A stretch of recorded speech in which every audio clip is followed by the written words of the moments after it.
I'm gonna tell you a story that feels too close for comfort. It starts with a Secretary of Defense who stops speaking like a diplomat and starts preaching like a prophet. Not private faith, not quiet conviction. I mean podiums and press gaggles, where policy memos turn into sermons about destiny judgment and a last great mission. He calls it a new crusade. He says he's been chosen to light the fuse, to cleanse the map, to bring history to heel under the direction of the orange.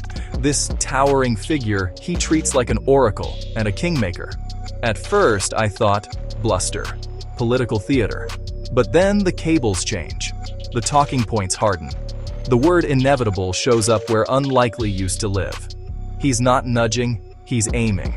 And a few commanders, men and women who have trained their whole lives to follow orders, start nodding along. Picture late-night briefings, maps unrolled, arrows looping across regions that already feel like powder kegs. Picture a prayer whispered over a strike list. Picture how quickly deterrence becomes deliverance when you rebrand war as worship. But the spell doesn't take everyone. Staffers who grew up on history, not hashtags, start pushing back. Lawyers circle passages with red ink. Ambassadors make calls that aren't on the schedule. A colonel folds his arms and says, no. And suddenly, there's a quiet countercurrent. Cooler heads, rolling out fire hoses while the matches are still dry. They leak. They brief. They warn. They say, this is not policy. This is a pilgrimage to an ending no one asked for. Meanwhile, the secretary doubles down. He finds verses for every veto, parables for every prudence. He talks about courage like it's a synonym for catastrophe.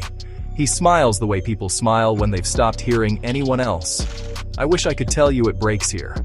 That the room stands, the fever breaks, the microphones go dark. But that's not how this goes. Not yet. Right now, it's a race. Between obsession and restraint. Between a handful of salutes and a chorus of weight. Between a man who wants the world to end on his terms and people who still believe endings are choices. So listen for the alarms. Ask the boring questions.